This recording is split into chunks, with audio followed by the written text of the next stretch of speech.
আসসালামু আলাইকুম।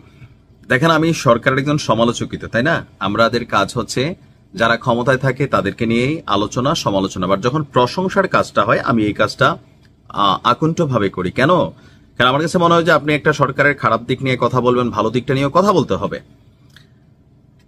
আমার মতন আজকের দিনে লাখো লাখো মানুষ স্বস্তির নিঃশ্বাস ফেলেছে, অন্তর থেকে দোয়া চলে গেছে এই সরকারের জন্য। কেন দোয়া গেছে?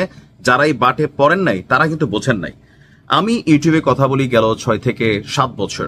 তো এই যে ধরেন, আমি তো অনেক বিষয় নিয়ে কথা বলি না, তারপরে যতটুকু বলি এগুলার কারণে অনেক ধরনের একটা সময় পর্যন্ত আইনি ঝামেলা আমাকে পোহাইতে হয়েছে। কেন? ডিজিটাল নিরাপত্তা আইন, ডিজিটাল নিরাপত্তা আইন।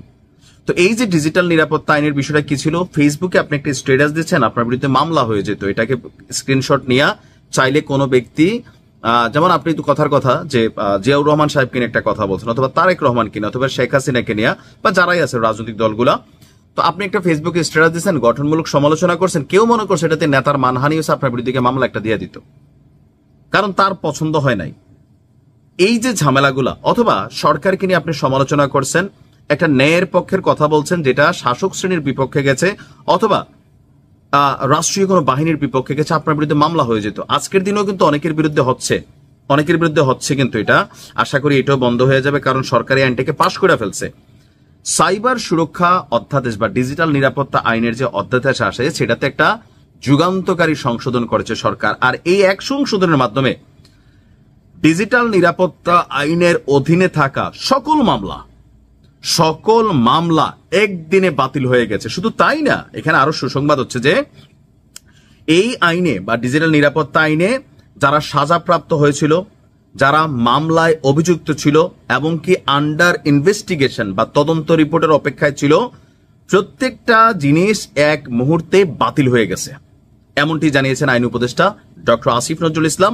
আর এটা মন্ত্রিসভার বৈঠকে যখন আলোচনা হয়েছে, ডক্টর ইউনূস তাতে সম্মতি দিয়েছে। আমি মনে করি এটাতে লাখো লাখো মানুষ, অনেকে এখনো বিদেশ থেকে দেশে আসতে পারেন শুধুমাত্র ফেসবুকে এই ধরনের কথাবার্তা বলার জন্য। তবে অনেকে আছেন এই যে এটার আবার অ্যাক্টিভিটিজও চালান, যেমন গুজব ছড়ানো, বানায় কথা বলা, গালাগালি করা, উচ্ছৃঙ্খল অ্যাক্টিভিটিস করা, সাম্প্রদায়িক সম্প্রীতি বিনষ্ট করার চেষ্টা করা, সংঘর্ষ লাগাই দেওয়া, উস্কানিমূলক অ্যাক্টিভিটিস করা, এটাও কিন্তু করেন। তো কিছু কিছু ক্ষেত্রে সেটা আলাদা, তবে কোনটা আসলে প্রমাণিত কোনটা প্রমাণিত না, এই কনফ্লিক্টের কারণে অনেক নিরপরাধী মানুষ এই মামলাটার মধ্যে বা এই আইনটার মধ্যে এসে ফাইসা গেছিল। তো সেই জিনিসটা এক ঝটকায় এটা সরে গেছে।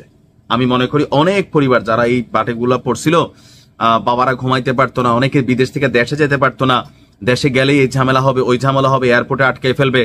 তো আলহামদুলিল্লাহ, এটা একটা ভালো উদ্যোগ ছিল সরকারের।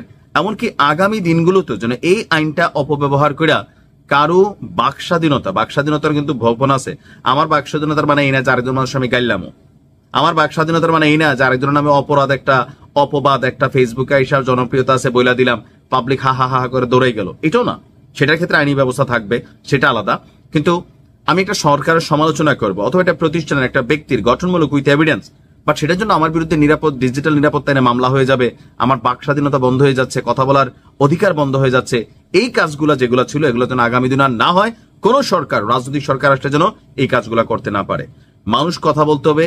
আপনি যখনই ক্ষমতায় বসবেন, আপনাকে নিয়ে আলোচনা হবে, কারণ এই ডক্টর ইউনূসের পক্ষে একসময় সারা বাংলাদেশ কথা বলছে, এখন ওনার বিপক্ষেই কিন্তু আমরা বেশিরভাগ সময় কথা বলি। কোন বিপক্ষে? ব্যক্তি ইউনূসের বিপক্ষে না, ওনার কোনো সিদ্ধান্ত, অথবা উনি যেহেতু এই সরকারটার প্রধান, সো এই সরকারের ভালো কাজগুলো হলে ওনারে যেমন আমরা প্রশংসা করি, কোথাও কোন রকম কনফ্লিক্ট তৈরি হলে আমরা তারই কিন্তু সমালোচনা করি, প্রশংসা সমালোচনা পাশাপাশি। কারণ দায়িত্বে যখন চেয়ারে থাকবেন না, আলোচনায়ও থাকবেন না। সো যারাই শাসক গোষ্ঠী ক্ষমতায় বসবেন, এটা খেয়াল রাখতে হবে যে আপনাদেরকে সমালোচনা সহ্য করতে হবে। তো সরকার বলছে যে আমাদের আইন উপদেষ্টা 2018 সালের ডিজিটাল সিকিউরিটি আইনের অধীনে সকল মামলা বাতিলের ব্যবস্থা নেওয়া হচ্ছে, এর ফলে সবাই মুক্তি পাচ্ছে।